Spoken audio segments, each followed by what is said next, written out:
Yes, one moment. Trustee McMahon, Yes. trustee Alexander, Yes. trustee Cates. I thought I saw Roger. Trustee Martin, Yes. trustee Kemmler,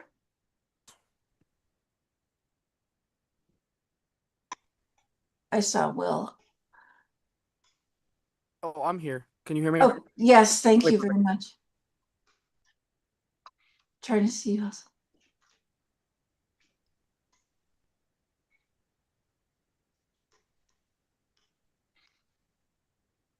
I believe that's everyone. We have a quorum. Beth, I'm here. I'm not sure if you caught that. Oh, trustee Kane. I'm here. Yes, you have a quorum. Okay, thank you. Thank you, Emily. And I would remind meeting participants to please leave their mics muted when they're not speaking. And the first item on the agenda is a student. First item on the agenda is the student representative discussion, and I'll turn it over to Jeff St. John.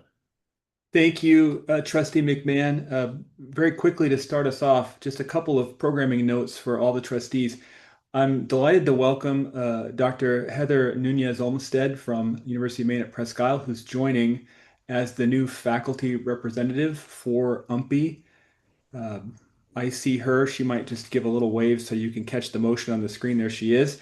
Her colleague and longtime predecessor as UMPI faculty rep, Lisa LeDuc, is away this morning attending a funeral in Fort Kent and asked us to send us a nice note indicating that she wouldn't able to be here, wouldn't be able to attend today for that reason. Dr. Nunez Olmsted teaches fine arts and art education at Presque Isle, and we're delighted to have her with us as the new representative for UMPI. I don't know, Heather, if you want to say anything to this group. You're free to or not to. It's your call. I'll just say hi, everybody. I'm happy to be here. Thank you for that. I will also note that Colleen Marzilli, the representative from UMaine, sent me a nice note early this morning. She is experiencing a flight delay and may join the meeting later in the morning. Otherwise, I see that we have with us, by my count, rapidly as the screen was populating, Isabella Bouchard is with us and Mish Dion is with us on the student side. And on the faculty representative side, I saw Tim Surratt, Heather, Clyde Mitchell on my screen at one point, and Joe Staples. And if I'm missing anyone who's joined after that, please feel free to announce yourself. Thank you all for joining us today. And with that, Trustee McMahon and I did have a preparation meeting with two of the student representatives, both of whom are actually here this morning, Mish and Isabella, last week. No topics specific to this meeting were identified, but as always, we invite the students to offer any thoughts or comments they would like to. This is their time. So Isabella, Mish, anything you'd like to say? Nothing from me today. Thank you. I really did appreciate meeting last week to sort of get me up to speed since I'm still new in my role. So thank you both for that. All right. Thank you. Isabella, anything from you? Yes, thank you. No, I don't have anything today either. Well, thank you both for joining, and please stay as long as you're able during the meeting today. And with that, I'll turn it back to Trustee McMahon. Well, I'll turn it straight back to you, Jeff, for the faculty rep discussion. For our faculty representatives, any topics of discussion? We didn't identify any during our prep meeting, not formally, but as always, this is your time. So whatever you would like to share.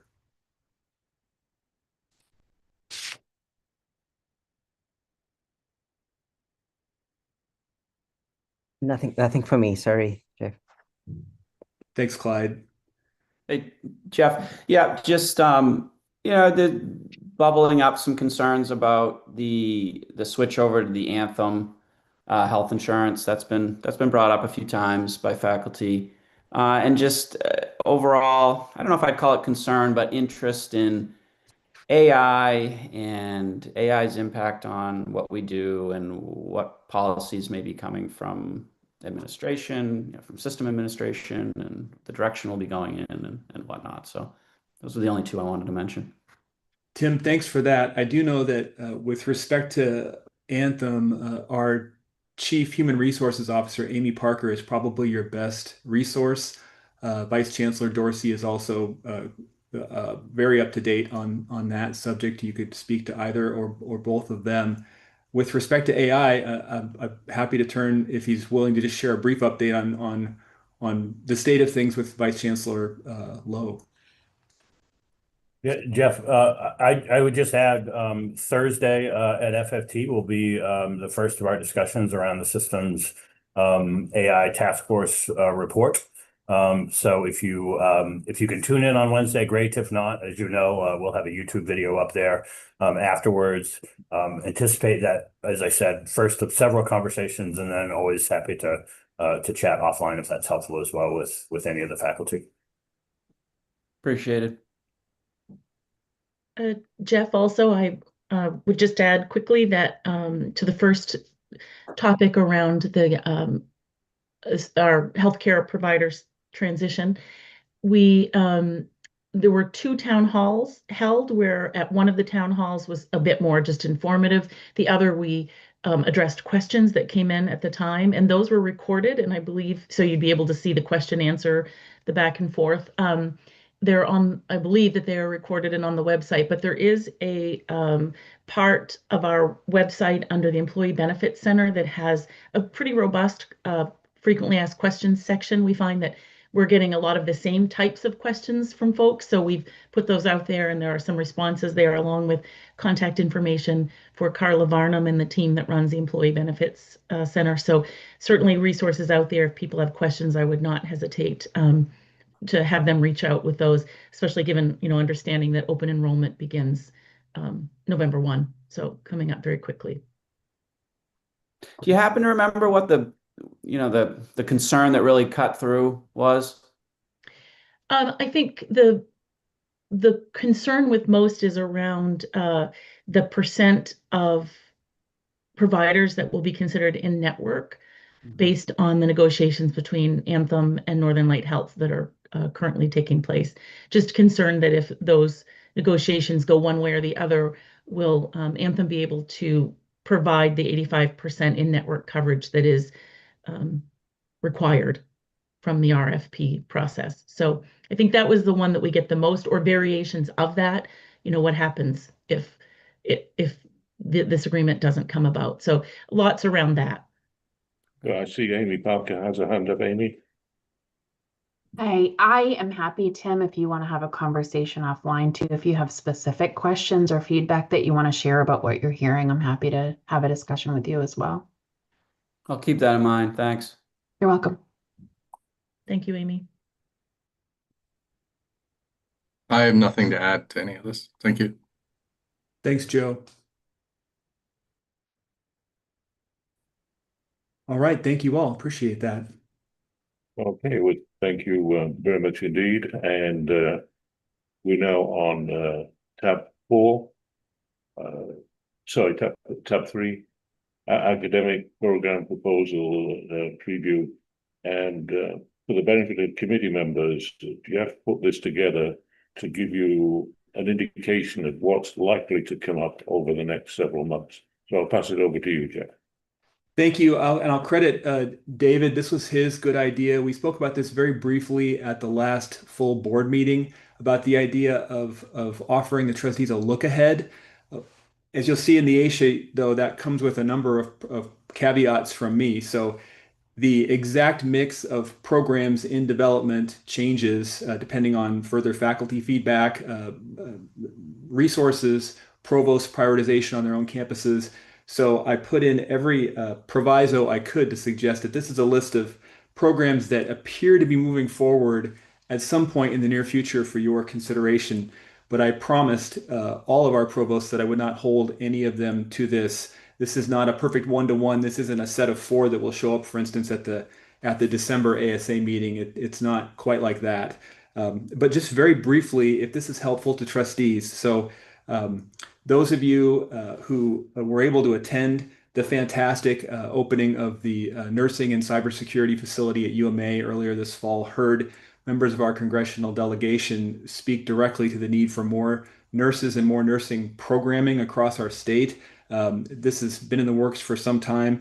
We have a Doctor of Nursing practice program at USM, and we have a Doctor of Nursing program launched a year and a half ago at Fort Kent. But those programs, like all nursing programs, are highly localized. They're tied to clinical rotations and the availability of regional resources and hospitals and places for people to do their work.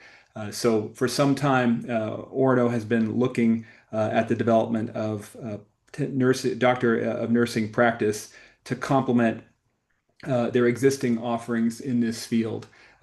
Again, no firm data on when this would come forward, but it's been in the works. It's gone through the intent to plan process, as have all of these. So all of these have already gone out previously to the Faculty Governance Council. I don't like to surprise trustees. I also don't like to surprise faculty. So there's nothing here that hasn't been vetted at the level of faculty senates and assemblies earlier than today.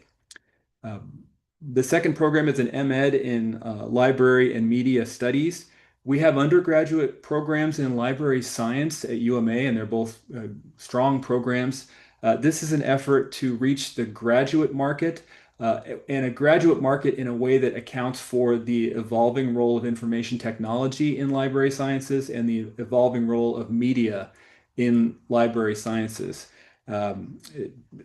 This also would capitalize on the very strong association across our UMS library directors and their association in turn with the Maine state libraries and faculty or staff and resources connected to libraries across Maine. I briefly saw a hand. Colleen Marzilli, did you have a hand up just a moment ago? Did I miss that? Okay, all right. Third program is Associate of Arts in Business at Presque Isle. Very explicitly, this program is designed to round out the complement of bachelor's program in business at Presque Isle and the Masters of Science in Business at Presque Isle. And we do not view it as competitive with an existing AA in business at Augusta because it would be offered in the Your Pace modality. So its twofold purpose is to round out a set of offerings at Presque Isle, but also to do so in a way that captures students who would not otherwise be applying to that program and would not compete with existing Augusta students. And then lastly, I know there's a continued and important emphasis on collaboration among with our trustees and among our universities. You will not find a better example of that than the work that Provost Tuchinski and Provost Paquette have undertaken together over the last 7-8 months or longer in developing intent to plan for a BA in Native American and Indigenous Studies at USM. They have worked closely and directly with faculty and staff in Native American programs in the Wabanaki Center at UMaine, with the Dean of Arts and Sciences at UMaine, and with faculty at both USM and UMaine around the idea of a program that could be delivered in a way that marshals the resources of both universities in an optimal way. So these are programs that are, again, in development. I anticipate one or more of them coming forward at a near-term upcoming ASA meeting, but we just wanted to offer a look ahead so trustees have a sense of the context and what they might expect to see coming soon.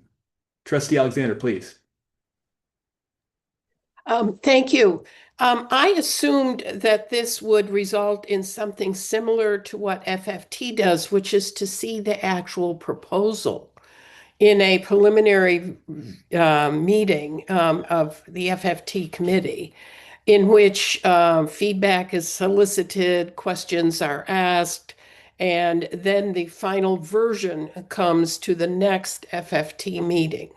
So just a list of programs doesn't really help me understand what, in terms of what our role is, which is to take a look at the substance of what we're being proposed in terms of of the cost of the program, the projected enrollment in the program, how it interacts with other programs at others of our universities, and, you know, the big picture stuff that we typically talk about here. So that's my concern, is that it does, I don't know what to do with the list. So, Thank you, Trustee Alexander, for that feedback. I appreciate it. I'll discuss that with Trustee McMahon and come back to the trustees on that. yeah, yeah. Trustee Cates, please. Thank you. I'd like to amplify or to repeat what Barbara just said. I think that's right. This is really helpful to see that these things are in the pipeline, but absent some additional information, it's very difficult for us to ask thoughtful questions that will assist us in evaluating this when it does come up. So I agree with that. Secondly, Jeff, if you could remind us, I'm not asking you to go through this now, but I know somewhere there is a document which talks about the process that any new proposal goes through, starting with a germ of an idea on a campus and going through the various stages and reviews by the various entities along the way.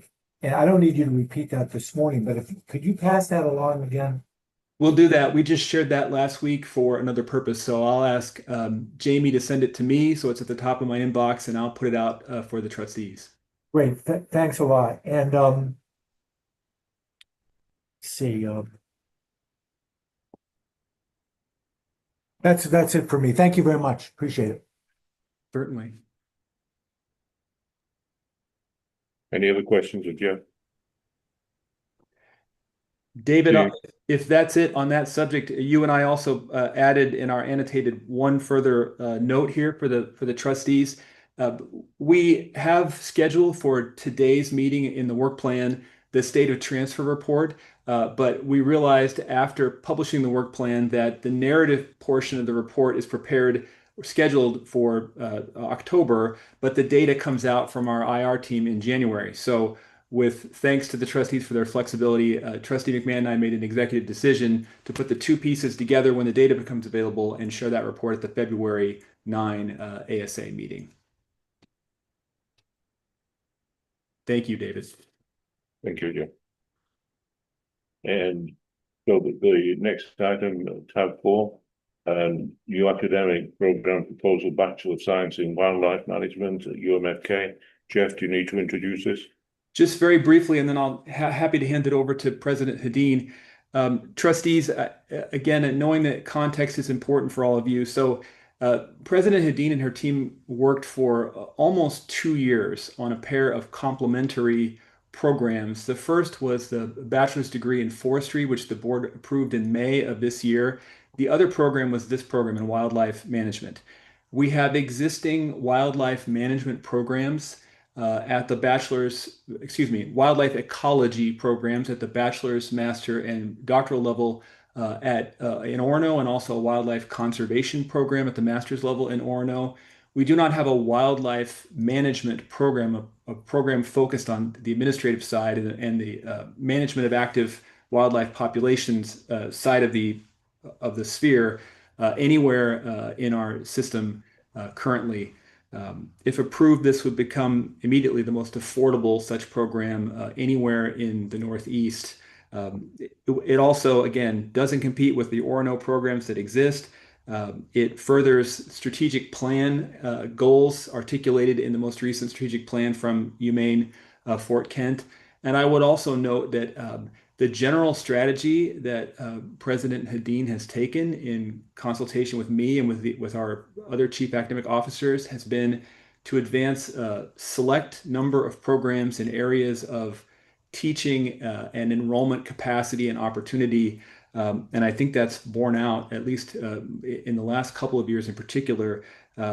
Proud to say that Fort Kent this fall is up 7.7% in headcount and 8.6% in enrollment over last year at the same time. So the program portfolio management work that Deb has led with her faculty and her leadership team is paying dividends. And wanted to offer that as context, and happy to turn it over to you, President Hedin. Good morning, everyone. Thank you, Jeff, for that lead into a few additional remarks that I'd like to make about this. So UMFK is proposing a Bachelor of Science in Wildlife Management. This degree will build on the university's existing strengths in natural resource management and conservation programs while enhancing the experiential education that defines our institution. It will also take advantage of Northern Maine's diverse natural resources and wildlife habitat. UMFK admissions team receives requests frequently from prospective students for some form of animal science degree programming, probably approximately about 10% of the requests in this area. Also, the Hanover research is showing above average growth in areas such as wildlife management. As Jeff had mentioned, within the University of Maine system, UMaine houses a BS in wildlife ecology, which emphasizes the study of wildlife populations and ecosystems. Differentiating itself from the UMaine program, UMFK's BS in wildlife management emphasizes the practical application of science to manage wildlife populations, habitats, and resources. We do have experienced faculty in wildlife, biology, environmental sciences, and forestry, and we will not need to hire additional faculty for this program. What the faculty have done, which is impressive in creating this program, is they have been able to use some existing courses while adding 4 new courses, specifically in wildlife, that will round out this degree. Also, in preparation of the intent to plan, it was shared with the University of Maine, the Dean of the College of Earth, Life, and Health Sciences back at the beginning of January. And then there was a meeting with some of the folks from UMaine, as well as the group from UMFK, to talk about the intent to plan, to talk about program differentiation between these 2 degrees, and then possible partnerships. And one last point to make in this is Dr. Stephanie Landry, one of the faculty members who will lead the wildlife program.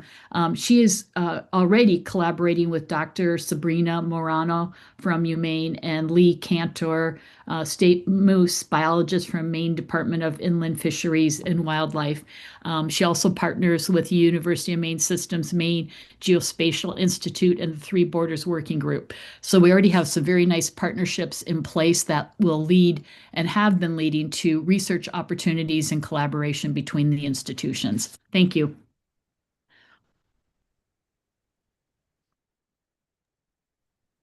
Questions for Deb?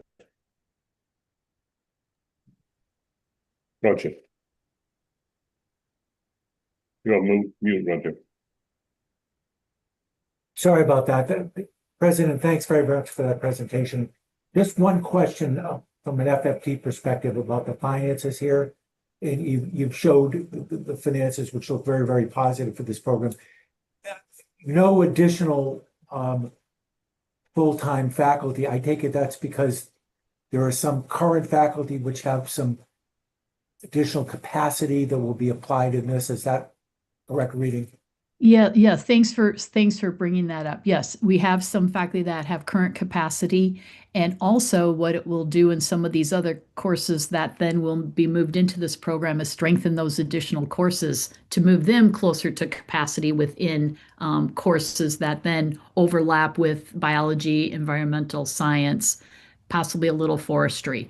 So it will grow those enrollments in those specific programs as well, which is a plus for our university. As Jeff said, is we have limited faculty. We have to be very strategic in every single move we make in terms of adding a program. And as he mentioned, in the last few years, you've seen a few programs come forward, and over time you will see less. Because now we've done our revamping, our re-envisioning of programs that will best serve us at our institution. And then over time, we will just be growing to strengthen those programs instead of adding additional programs. Thank you. Barbara? Just wanted to have a conversation by you and maybe University of Maine about the coordination, whether there is from a board point of view, it is good to have a program that grows at Fort Kent. The question is, is there a potential for adverse impact on the U of M program? And is there a way for more efficient delivery of both programs in terms of ongoing discussions? And it was good to see a discussion, but obviously we don't have any intercoordination proposals attached to this particular thing. So just from the board system point of view, I was interested in that aspect of the proposal. Yeah, that's a really good point, Barbara. And one thing I would just mention is I think each institution, University of Maine and UMFK, we attract different students to our universities. And so I would start with that. And also with the students that we attract here, especially our athletes as well. You know, we're growing our athletic programs, which is very exciting. And we need to have at least some options for them when they come into pursuing degrees at our university. I also have noticed over time, as we've added degrees that complement UMaine, that it just creates greater partnerships between those faculty. As soon as those doors are open for these conversations, they start realizing common research agendas that they have. They start looking at different courses. Oh, we could offer this. And so I think over time, we'll be able to report back and be able to show the strengths in these partnerships over time as these degrees move into place. Sometimes it's hard to envision all of those pieces prior to the implementation of the degree. And obviously the majority of the degree we really want to keep in person because we want, like, obviously we're growing our online programs, but we want to really have, and so I think all those things will contribute to the partnership and the collaborations. Thank you. And Joan? Thank you. I'd agree. We can't hear you, Joan. Yeah, maybe you're on mute, Joan. Is that any better? Yeah. Yes, we can hear you now. Yeah, I will turn it over to Provost Paquette, but I wanted to say that we already have some faculty collaboration that Deb has mentioned, and that's important as a starting place. The programs are complementary, would be how I would describe them. Very different kinds of professional outcomes, perhaps, for the people involved, but a lot of overlap. And we're pleased with this at the University of Maine. This gives more reach to the potential for serving the state well with the kinds of professionals that they will need in this area going forward. And if it's okay, Gabe can actually say more in specific ways, I think, if he's out there. Gabe's been traveling. I don't know if what time zone he's in. Hello, trustees, and thank you, President Frimundi and President Hedin. I just want to echo what the two presidents have said. There's been very robust collaboration between the two institutions, and I very much like the suggestion that we need to continue to refine and nuance what that ongoing collaboration will be like. But I can say that on behalf of our faculty, the College of Earth, Life, and Health, and the department, we feel very strongly in support of this initiative, and we look forward to continued collaboration. I'd be happy to detail in a future meeting the exact nature of that, and I'm afraid I can't right now because I'm driving on I-95, but thank you very much for having me here. Thank you. Kelly? Thank you. I wanted to commend you, President Hedin, for seeing the need for these programs that support and strengthen the workforce needs in our rural area. I had a discussion with a forestry professional, a good friend of mine, over the weekend, and he serves on the UMFK Board of Visitors. He was in the know of this proposal going forward, and he's a graduate of the forestry program in Orono, but he works up here.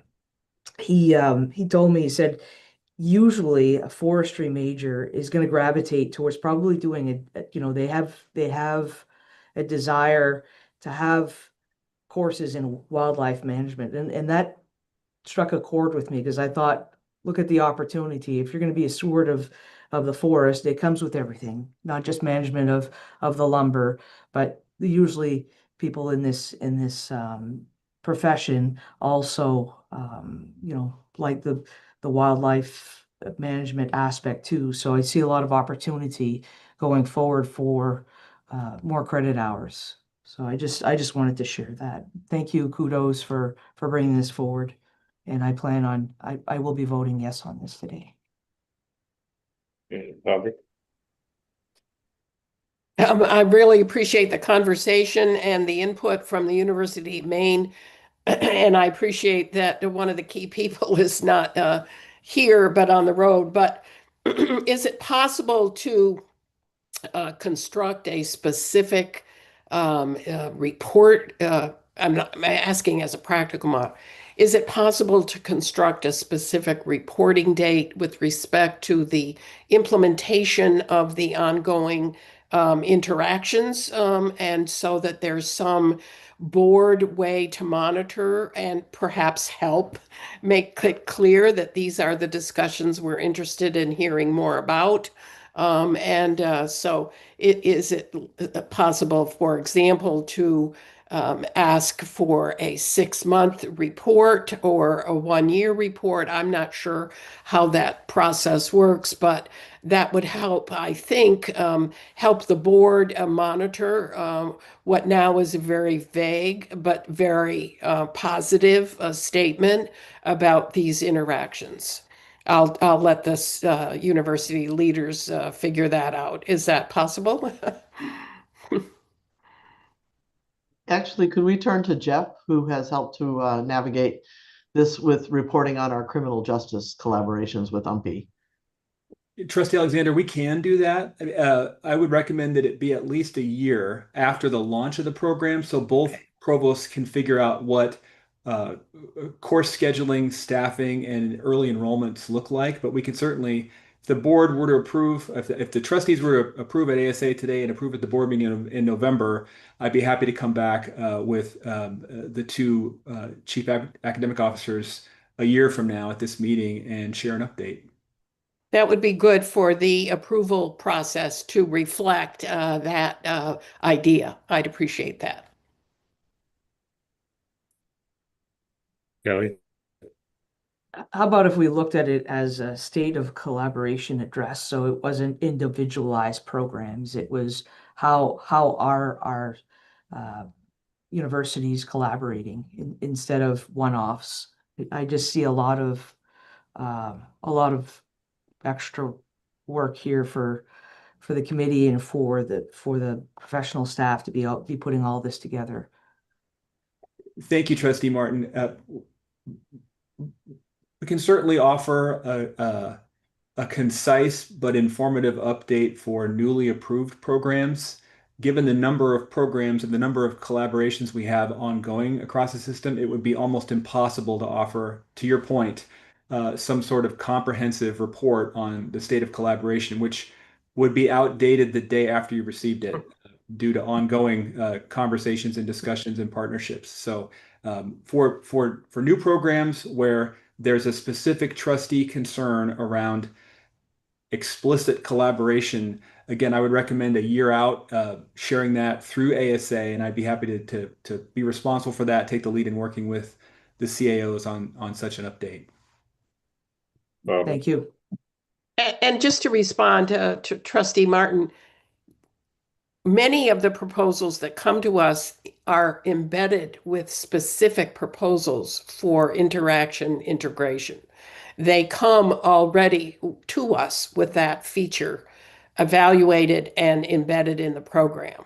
So my recommendation for this one was simply because we have a robust, good faith desire to do more, but lacking any specifics from the board's perspective about how that might happen. So that was the reason why I brought this up on this one, and why it's come up on one or two others in the past that has led to a way to move the process along a little bit and get back to us on specific proposals. So that was my recommendation.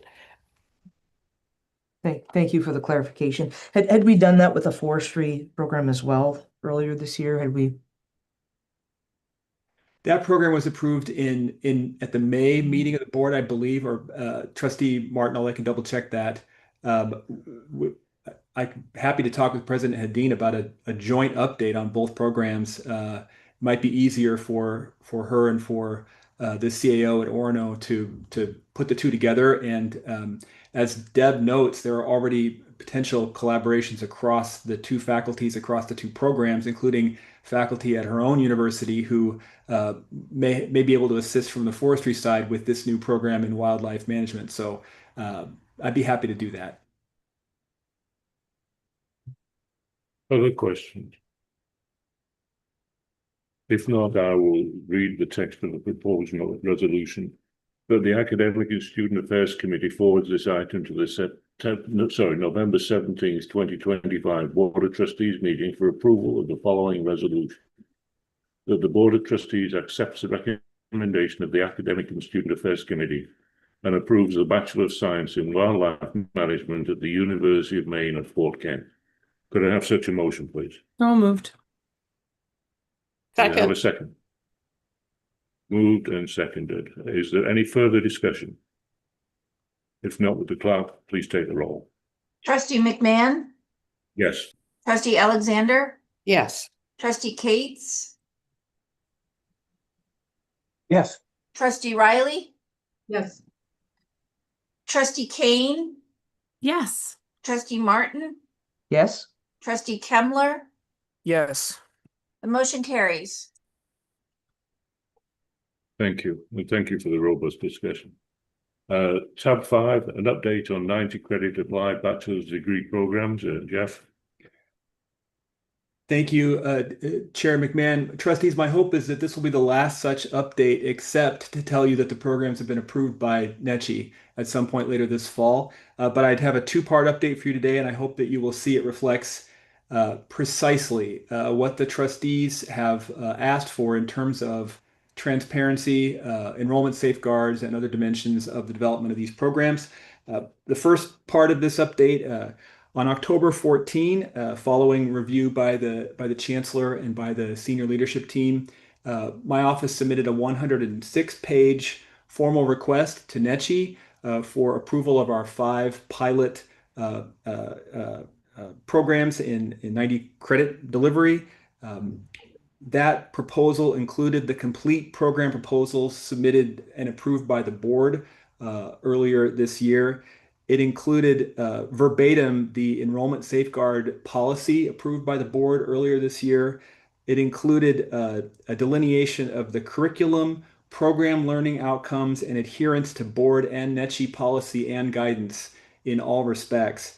It also included a letter from Commissioner Macon's office to Chancellor Malloy confirming the University of Maine system's authorization to deliver 90 credit bachelor's degree programs in the state of Maine. That report will be reviewed by the NECHI Commission at its November meeting, and my hope is that sometime just before or just after Thanksgiving week, the Chancellor will hear back informally from Commission staff as to the disposition of our request. We believe that the report we've put forward is consistent with successful reports submitted for this purpose by other universities within our region and elsewhere to secure approval for 90 credit programs. I need to thank the provosts who are proposing to deliver those programs, President Hadeen, Provost Zakis, Provost Margison, and Dean Walsh from Machias for their contributions, and also Heather Ball from my office, who wrote the first draft, assembled all of the appendices, and then along with me was one of 2 faithful warriors who read the entire second and final draft several times to get out all the errors and fix the typos and make sure we're ready to go. So thank you, Heather, for all of your work there. I would also add for the trustees, notice that the board's concern for transparency and truth in marketing is exactly mirrored in the NECHI guidance that we received. So what you will see if these programs are approved. What? I think someone has an open mic. What you will see if the programs are approved is language in all of our advertising to prospective adult learners about the nature of the programs, about the nature of their newness, their differentiation from 120 credit programs, and so on. So in other words, everything that the board asked us to do is what NETCHI also asked us to do, and all of that has been developed into the report request that we submitted to the commission. The second part of this update, earlier this fall, I asked Jamie Ballinger and Heather Ball to form a cross-functional working group for the purpose of preparing the university's professional staffs for the intended approval of these programs by NETCHI later this fall. They have been working with registrars, professional advisors, admissions staff, the financial aid directors, and functional area leaders from across the system. They've gathered from those groups a series of questions about how we will manage all dimensions of 90 credit programs administratively. And we are moving through that punch list question by question to develop answers and push them back out to the groups that have asked them. When we reach the end of that process, shortly after what we hope will be the commission's approval of these programs, I will put out an email to the universe containing an FAQ and specific guidance for all of those groups up to and including our enrollment managers and provosts for every dimension of what the board and NETCHI has said we must do with respect to the advertising, delivery, enrollment, and management of these programs. So in every way, trustees, that we can think of, we are trying to ensure a very successful first step in what we hope will be a launch of these programs following NETCHI's approval. I'm happy to answer any questions that trustees may have. Trustee Alexander. No questions on your detailed implementation steps. When will we see the evaluation plan? You know that, in other words, you have indicated previously that such will be developed. I'm just wondering at what point the board would see that. Or maybe we won't see it, but what is your intent? So my intent, Trustee Alexander, is to take the evaluation plans submitted as part of the program proposals and put them together and add a couple of pieces that trustees have requested in recent board meetings, and that will form the core of the plan. It will be additional to what you would see for any normal curricular program approval, but it will also then not require a completely separate set of data gathering and reporting by the universities who are delivering these programs. So it will achieve what you've asked for, but I'm seeking to do it in a way that doesn't add to provost's workloads. And so is there a document that will describe how these pilots will be evaluated as pilots? That's my interest. So yes, the proposals themselves contain the answer to part of what I think the question is you're asking, but I will certainly make it explicit in the document that we share with you. Thank you. Trustee Cates? Thanks very much for that presentation. My question is about the environment in which these are being rolled out. And I don't know if you can tell us, or if Vice Chancellor Lowe, who sits on the NETCHI board, can tell us, either tell us today or get it to us if you don't have this information. And again, I'm not looking for, obviously, information which is confidential, but what other programs in the NETCHI area have already been approved at other institutions? And what is pending before NETCHI within these other institutions? So pending, I can't say, and I'm not sure whether Vice Chancellor Lowe would be able to say or would want to say either. Within our region, Johnson & Wales University, Unity College, Unity Environmental University here in Maine has also recently been approved for delivery of programs, although I'm pleased to say they reach a different demographic and only half of one of the programs that they put forward has any overlap with any of our 5 pilot programs. So we see them as being non-competitive with what we've put forward. And Massachusetts, to my knowledge, although Heather checks it every day, remains, maybe the safe word is embroiled in an ongoing discussion around the state legislature's approval or non-approval of universities who've proposed to deliver these programs. Chancellor, you may have more to add. Heather, you may have more to add on this subject. Yeah, I was going to point out that Unity had been approved for it, but you you already commented on that. Again, our primary focus with respect to this degree is to invite people who may have gotten an associate's degree many years ago or a fair amount of time in between. But I would also point out that there's a lot of excitement amongst Maine employers for a program that will take non-traditional students and help them make progress in their jobs and, quite frankly, be a bit better partner in the companies that they're working for. Just one follow-up, if I could. And again, I don't want to put Vice Chancellor Lowe on the spot here. I'm not asking for anything which isn't public information, but are there other applications pending before NETCHE from other institutions? And if so, could you tell us who they are and where they are, or get that information to us if you don't have it? Yeah. So what I can say, we typically don't receive our agendas until just before the meeting. And so I don't know what will be on the next agenda. And as you know, I'm excluded from all of the UMS discussions. So as soon as we get to that agenda item, I leave. But what I can say is that we have 3 to 4 of these on every single agenda. And I have no doubt that the next agenda will be exactly the same. There have been a couple of institutions that have tried to go back and get a second bite at the apple to add more, and they have not allowed that yet. But it's a consistent stream of these agenda items at each meeting. Thank you. Any other questions on this topic? If not, thank you very much, Jeff. And tab 6, credit for prior learning. And Heather and Jeff and Rusty are going to give us a short presentation on a very, very important subject, particularly for adult degree completers. So over to you, Jeff. Thank you, Trustee McMahon. You just perfectly expressed why we're offering this presentation today.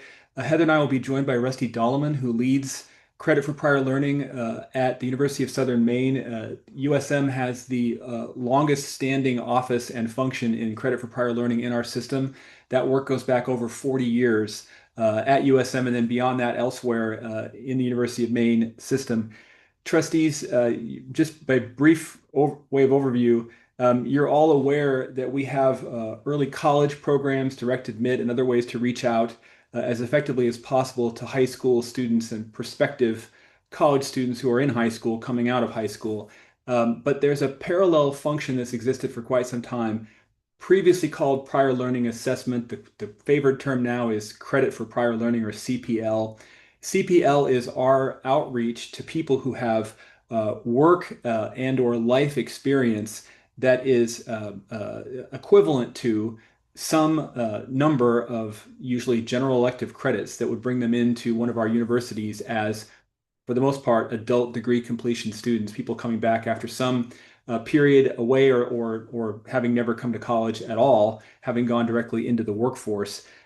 We have a variety of practices around CPL across our system, but at the root of it is faculty approval and authority over what counts for what in terms of credit equivalence. Every university does it slightly differently. We're bringing this forward for a couple of reasons. First, as an educational session, because trustees have asked previously, how do we do this work? What does it look like? How many credits do we typically bring in? This work typically brings in, for the average student who comes through a CPL review, just under 9 credits of credit for prior learning. And the value of that to our institutions is enormous because it's a huge enrollment and matriculation attractor for universities seeking to bring in adult degree completers. Candidly, if an adult degree completer can be offered the valid equivalent of 9 credits for military work experience or other work experience or prior community involvement or prior marketing and communication or any other kind of background in the work world, those 9 credits can be turned into 50, 60, 80, 110 credits of enrollment at one of our institutions as those students then come in and begin to pursue an AA or a BA or even beyond that. So CPL is invaluable for us We're bringing it forward again because it's educational for the trustees, but also for two other reasons. One is that the people on the campuses, including Rusty Dollerman, who you'll meet in just a minute, who lead this work, have asked my office to partner with them on the development of an APL, not to change anything about the faculty governed portion of how the credit flows, but rather to put some alignment around the administrative practices attendant to CPL assessment and processing of credits, so that students, no matter where they come in through one of our adult degree advisors or adult degree websites or adult degree programs, can have information, all the same information about what's going on campus to campus on the administrative side and have easy access to the program at the university that they want. The other reason for this is that we increasingly have external partners, good partners to our system, one of which is Jobs for Maine's graduate, JMG, who have developed, in some cases, micro-credentials of their own, or badges of their own, but typically micro-credentials, and are looking for partners within our system to take those micro-credentials and consider them to be the equivalent of prior work experience or prior life experience. That would be new for us. It would be something that would need to be brought forward in conversation with the provost, and we've had a couple conversations about it recently. We'll have another big one coming up next month with the Chief Academic Officers Council, and of course, a conversation with faculty at all of our universities. But if any one university wanted to come forward in this arena, it would be a new day in terms of finding a way to invite students in consistent with the early college model, or consistent with other direct admit programs where there's an externally and internally validated set of prior experiences that count for some number of credits that could be brought in with students seeking to join us, and that would be potentially a boon for our universities, certainly as we try to draw from an ever declining population of students. So this is, for those reasons, we're sharing this presentation today. And before we even got to the presentation, I'm going to answer a question from Trustee Alexander. Before we get to the presentation about what exactly we're doing, do you think, as I'm listening to this, that we need to have some reference to the policy of this process in our board policy documents? We've got a 304 about transferring credits, but it doesn't mention or even acknowledge the process you're about to describe to us. So putting on the back burner for our next policy subgroup meeting might be a discussion, if you agree, about adding some reference to this that would justify the APL development that you're talking about. What do you think? You and I, Trustee Alexander, are on the same page. In fact, in my completely illegible handwriting on the board behind me, there's a note about the January subcommittee meeting and this subject. So great minds in this instance. Thank you for that. Okay. And with that, I'm happy to turn it over to Heather and to Director of Credit for Prior Learning at USM, Rusty Dollerman. Heather, thank you. Thank you, Jeff. Good morning, everybody. Thank you for this opportunity to share a little bit about Credit for Prior Learning, or CPL, and the UMaine system. Jeff's already given a pretty high overview and touched on several realities, and we'll delve a little bit deeper into what the process looks like. So CPL is about giving college students college credit for skills and knowledge that they've already learned outside of the classroom, things like job training, military service, work experience. It's particularly relevant when we think about non-traditional learners, veterans, working adults, and others who bring valuable real-world experience to our campuses. So this initiative aligns directly with several of our strategic commitments as well, especially related to enrollment growth, access, retention, time to degree, and strengthening workforce collaborations. So I'm going to share my slides and hope for the best and walk you through a little bit more. Always a little bit. Are you able to see slides there? Yes. Okay, great. Okay, so I already touched on that. I'd like to highlight 3 concrete benefits for students that are pursuing prior learning. As mentioned, students can finish their degree faster. excuse me, which means they may pay less in tuition and take on less debt. And credit for prior learning opens doors for adults who thought going back to school might mean starting over from scratch. This process is about meeting learners where they are by assessing their skills and knowledge that they've genuinely developed. So the methods here that are listed at the bottom of the screen represent different pathways used across the UMaine system and nationwide, depending on the type of learning.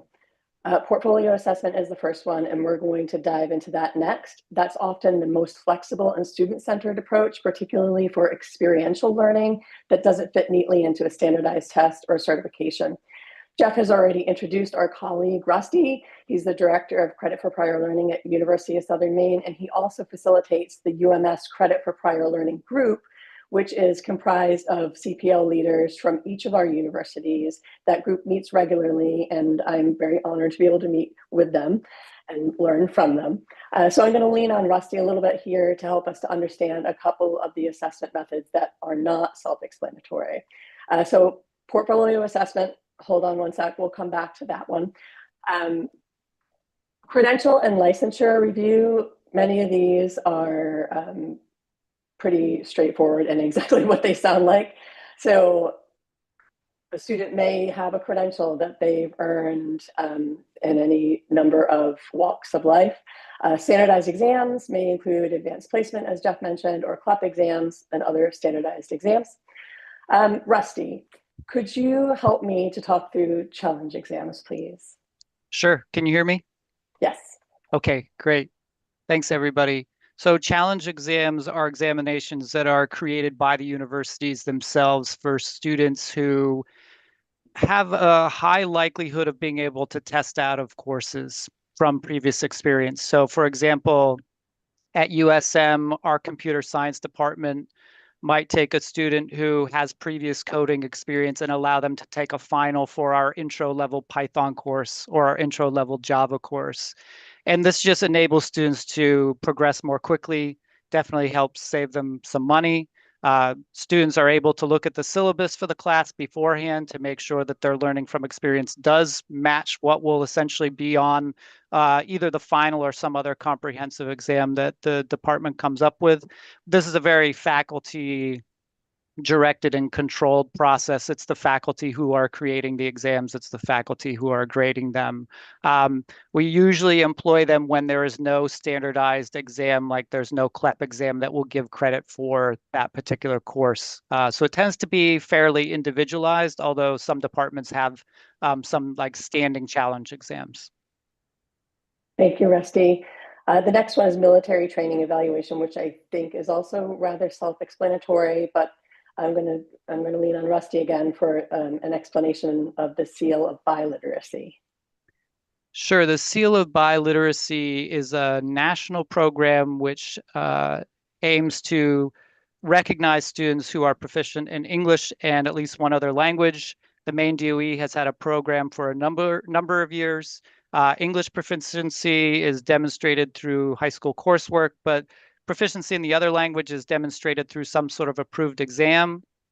These seals are indicated on high school transcripts, and there's a agreement throughout the UMS that our credit for prior learning offices will post credit for having that seal. And the credit award's really substantial. It's usually 6 to 8 credits. It's usually a couple of different language courses. And sometimes gen ed requirements are also fulfilled through the seal. So these credits can be really valuable, I think, especially for students who don't have access to AP or may not have had access to early college. We certainly have students who have all 3 of those things coming in at once, but it's a great way for students to start off being able to demonstrate some of this learning and get credit for it, especially if they haven't had access to those other programs. Super. Thank you, Rusty. As I mentioned, we're going to go back to portfolio assessment. A portfolio assessment is probably the most comprehensive approach for documenting experiential learning. It's very different from something like the exams that Rusty noted. Portfolio assessment essentially requires students to actively reflect on their learning and articulate how it connects to academic outcomes and then provide verifiable evidence. So to start the process, a student will generally meet with an advisor, whether it's a professional advisor, faculty advisor, as Jeff mentioned, there's nuances across our different universities. I'll try to keep my own experience out of it, but when I was a faculty advisor, I frequently worked with paraprofessionals who were working in classrooms, and we would talk about their work experience. And then I was rather familiar with outcomes of various courses and be able to match up the student with, it sounds like you've really had this experience, which is meets the learning outcomes for this particular course. So it's an advisor who is knowledgeable in the subject area, and they are looking for learning that the person has experienced, not just experience. So someone that may have worked in healthcare for 10 years, but they would need to demonstrate that what they learned aligns with, let's say, a management course or a healthcare administration course, the learning outcomes. So once we find that course that matches, the student builds a portfolio. Different campuses, again, different universities have different procedures for building the portfolio. Oftentimes those are listed right there on the website, but the advisor will help them to walk through that process. The student writes about what they learn. They include proof, they include verifiable documentation, like projects that they completed or certifications they earned or letters from supervisors. So they're essentially making the case, here's what I learned, here's how I learned it, and here's the evidence. The process builds critical thinking skills and critical writing skills through that reflection process. So then the student submits the portfolio and faculty review the portfolio. This is a faculty-driven process. The evaluation is crucial. It maintains academic integrity, and faculty through that process are going to ask, does the learning that the student has documented match what students are learning in my course? And faculty, typically, I shouldn't say typically, in my experience, it was a faculty committee of 3 faculty members. Different campuses may have different procedures. Faculty members would be invited to serve on a committee based on their area of expertise. Okay, and as Jeff mentioned, credit for prior learning as a process offers a number of strategic opportunities for our universities. Over the past year, the Credit for Prior Learning group led by Rusty has begun to consider development of an administrative practice letter, an APL, to standardize some of the CPL processes across the system while still respecting university autonomy. The goal here, as always, is to make it easier for students to understand their options regardless of which institution they're working with. So this is really, for me, the crux of it, why this group is just terrific, because they talk about what the different campuses are doing so that they're knowledgeable of one another's practices, so that if a student comes to them, they can knowledgeably answer questions for the student. Second on the list, we're partnering with main employers. If a company provides training that matches our courses, we can create agreements so their employees automatically get credit. This helps businesses to upskill their workers, and it helps us to serve more students. The third item, also mentioned by Jeff, we're exploring how prior learning may link to micro-credentials. Students might earn credit that counts toward a short-term credential more so than a full-out 3 or 4 credit course. And maybe later those micro-credentials could stack toward a course or help fulfill a degree. Again, giving working adults flexible options. Finally, we are building capacity. We already, our data team does an awesome job on tracking data as far as this goes.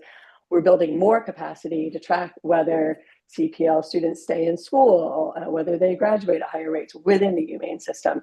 We've got early research from other states, which looks very promising. We'll have our own data to share with you in coming years.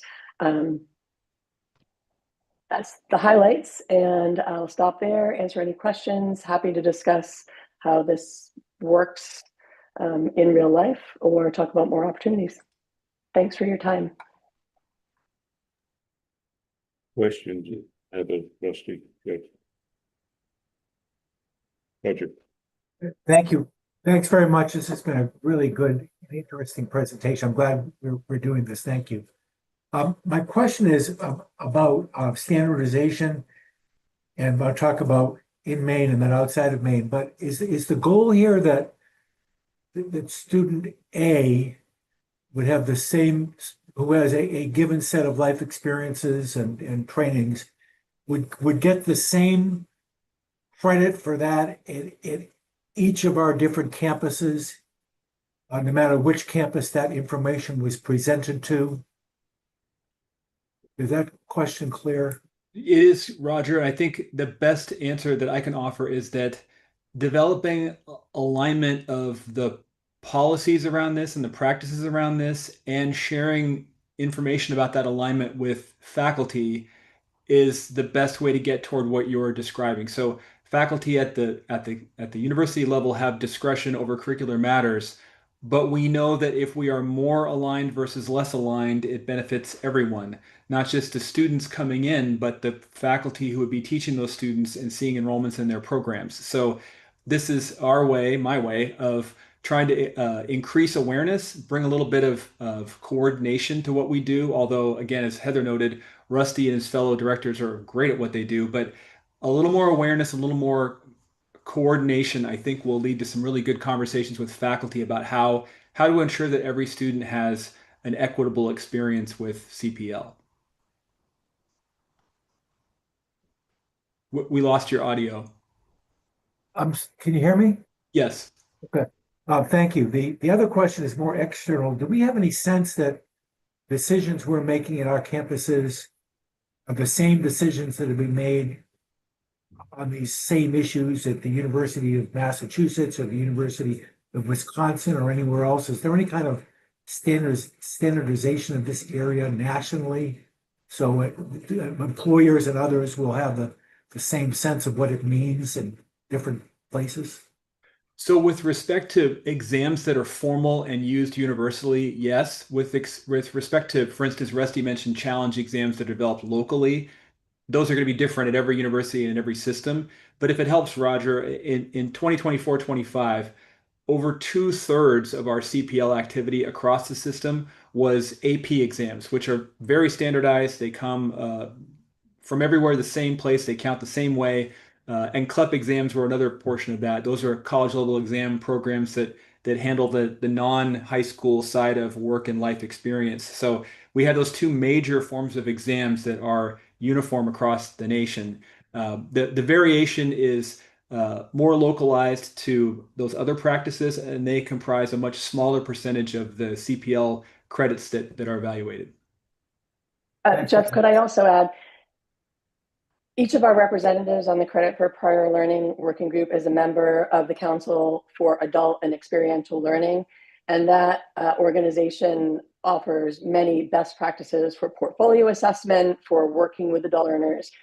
Just about every day, I receive emails inviting me to some form of professional development.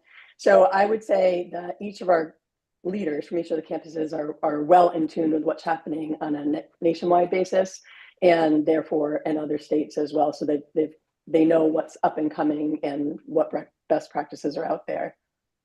I would add also, and I apologize if it was part of the prior presentation, but the American Council on Education has the ACE Guide, which is a national resource that lists some things that are more sort of national certifications, or perhaps it might be like CPCU for the insurance industry and things like that. And it has a guide that lists out recommendations for universities to use. This should or would count as X number of credits in this area. So there's also a national resource there that can be used to tease out a lot of this to make it more standardized. Other questions? Jeff or Heather, is there any data to show time to completion or retention based on the number of credits for prior learning people get? So if they don't get any, do they complete? If they get 6, do they complete in a certain time? They get 9. So is there any correlation in any way between the credit we award and time to completion or retention? David, that's a great question. I don't know that we've ever run that data, but I'll find out. I do know that if we offer no credit for prior learning for someone who's asked, we have a very low probability of landing that person as a student at all, especially things that are standardized like AP or CLEP. But we'll try to figure out if there's a relationship between the number of credits awarded through CPL review and the subsequent academic outcomes of the students. Great. Thank you. Other questions? Discussion? If not, Heather, Rusty, Jeff, thank you very much. That was an extremely informative discussion. The next item on the agenda is executive session. And I would thank people who've attended this morning. There will not be a meeting. When we come out of executive session, we'll just adjourn. There'll be no discussions. So could I have a motion for the meeting to go into executive session under the provisions of 1 MRSA section 4056A to discuss the evaluation of personnel and the consideration and discussion of appointments, evaluations, employment and duties? So moved. Second. Moved, seconded. Will the clerk please take the roll? Trustee McMahon, Yes. trustee Alexander, Yes. trustee Cates, Yes. trustee Kane, Yes. trustee Martin, Yes. trustee Kemmler, Yes. move you into executive session.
Beth, nothing has happened on our end.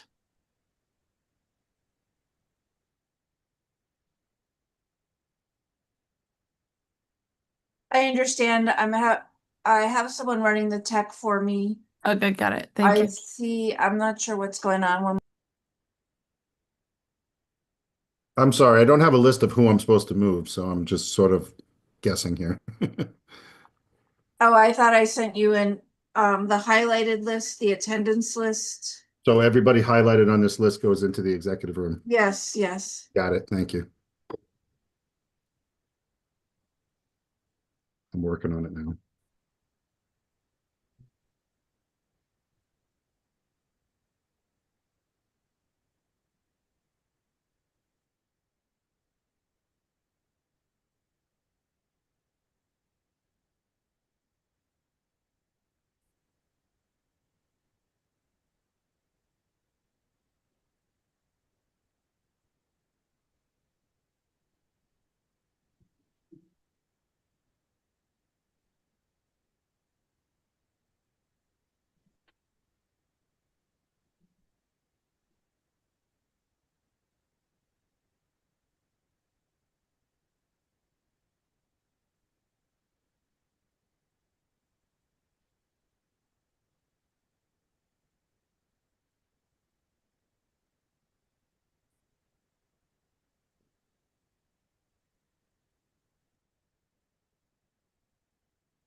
Okay, the folks that are left, are you supposed to be in executive or the waiting room? I'm sorry. No, sorry, go on. Go ahead, Steve. I'm supposed to join Kathy Yardley in executive. Okay, moving you now. Here you go. I'm supposed to be with Provost Margison in executive session regarding the discussion about Be Your Pace. Okay, Nikki, I'll move you in right now. Thank you so much. You're welcome. I think the rest of us are supposed to be there too. Oh, really? Okay, all presidents too? Okay. These names were not highlighted, so. And Kelly, here you go. You. Roger, here you go. Ryan, you're in. And, Deb and I ended up in the wrong meeting room. okay, Thank you. are you supposed to be in just the waiting room? Executive session. Oh, exactly. So she should have just told me everybody was going to be in the executive session. That would have been easier. Okay, where are you now? Let me move you. I was there, but apparently got booted out. Oh, you did? Okay. Hang on one second.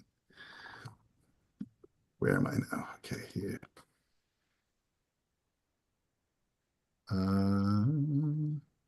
Oh. So, you're supposed to be in there. Did you not? Did you see the prompt to enter? Move to.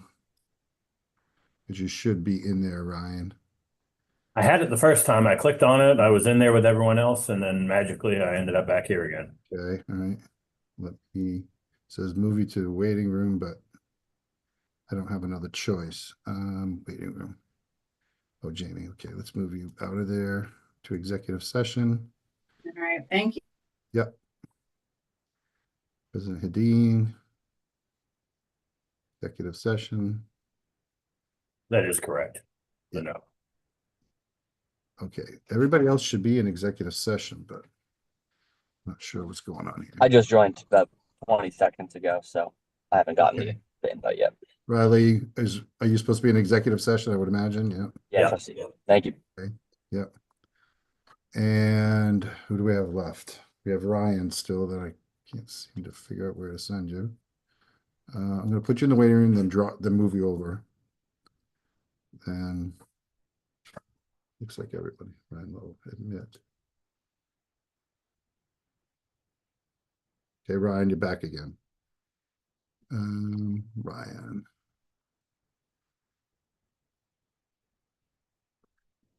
Ryan, I'm going to put you in the waiting room, but accept it. And then from the waiting room, I'll move you over because it's not letting me put you in the executive session.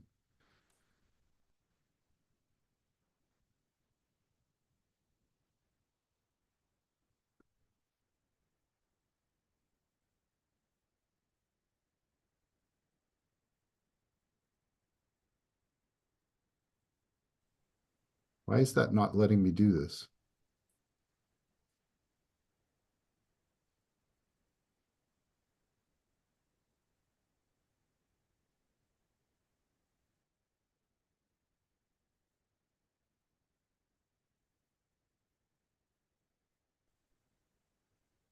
I'm sorry, Ryan. I don't know what's going on. It's not letting me put you in there. Can you drop off the meeting and come back in again? We'll start fresh.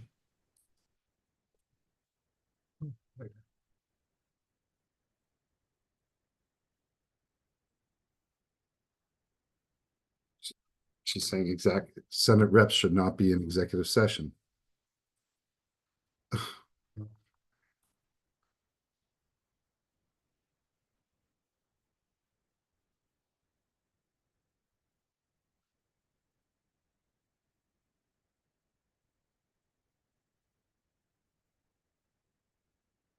Who Colleen out of executive session.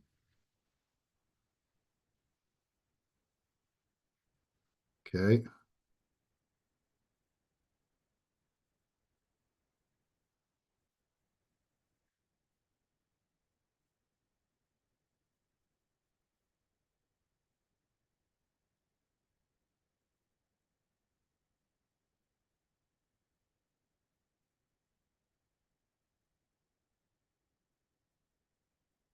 There's a way to pre-select them.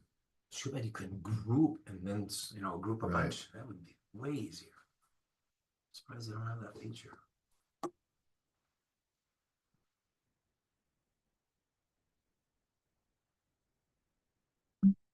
And I'm supposed to be in there too, I guess.